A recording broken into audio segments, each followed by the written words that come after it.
Dad's fork scraped the edge of his plate. The metal on ceramic sounded sharp enough to cut through the fake laughter around the table. "You're not getting a single dollar," he said, eyes fixed on me like I was a stray animal that had wandered in. The words should have stung. They didn't, not anymore. That's when my phone lit up on the table.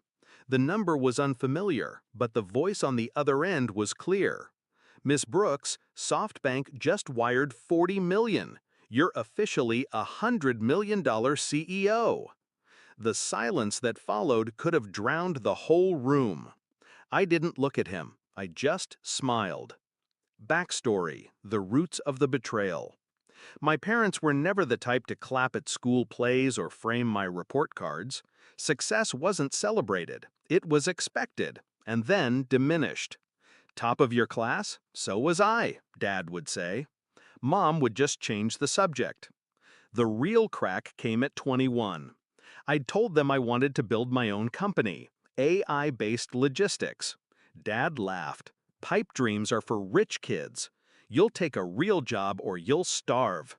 I thought maybe I could earn their respect by proving them wrong. Instead, I learned that some people aren't waiting for your victory, they're waiting for your failure. Discovery of betrayal. 2 years in, I came to them, not for money, but for a loan guarantee. I had a term sheet from an early investor. All I needed was their signature to unlock the funding. They said no, not because they couldn't, but because they didn't want to. Dad's exact words: "If you fall flat on your face, at least you'll learn something." It was a performance. I saw it in his eyes. He wanted me to fall. That night, in my apartment with no heat and a laptop on 5% battery, I made myself a promise. They would never, ever get to claim my victory. Shift in mindset, the plan. I stopped asking for approval. I stopped telling them anything. Every call became small talk. Every meeting became an act. I kept my growth quiet. I built my network silently. I learned to listen more than I spoke, to ask questions that revealed what people thought of me when I wasn't in the room. And my parents? They thought I was still struggling, probably one rent check away from moving back home. I let them believe it. Execution: the moves that changed everything.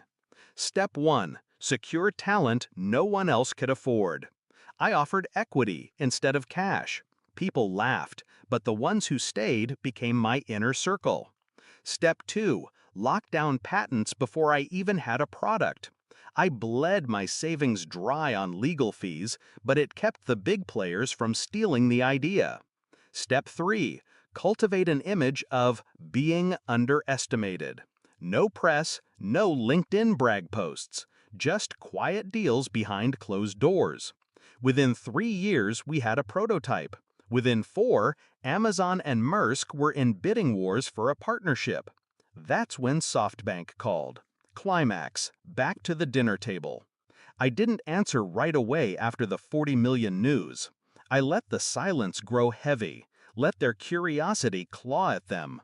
Finally, I put the phone on speaker. "Could you repeat that?" I said, my voice calm. "Of course. SoftBank just wired 40 million to your account. You're now officially $100 million CEO. Congratulations, Miss Brooks." Dad's fork froze halfway to his mouth. Mom blinked like she was trying to wake from a dream. I just nodded, said thank you, and ended the call. The confrontation. Dad cleared his throat. "So, you've been doing well. Well enough." "You never told us," Mom said. I leaned back, studying their faces. "You didn't need to know. You made it clear I wasn't getting a single dollar from you. I decided I'd never need one." Dad tried to smile. "We could have celebrated." "Celebrated what? You didn't believe in me. You bet against me. And you lost." His jaw tightened, but he stayed silent. For once, he couldn't spin the story to make himself the hero. The payoff. A week later, I sent them a package. Inside was a copy of the SoftBank contract framed in glass. Below it, a single note. This is what you said wasn't worth investing in. No check, no invitation, just proof. Resolution, final reflection. People think revenge is loud, slamming doors, shouting matches, dramatic scenes. They're wrong. The most satisfying revenge is quiet. It's letting the other person live long enough to see just how wrong they were, and making sure they know they can't touch any of it. That night, after the dinner, I sat in my penthouse, city lights bleeding through the glass, and realized something. I hadn't just won. I'd erased any part of me that still needed their approval, and that was worth more than the 100 million.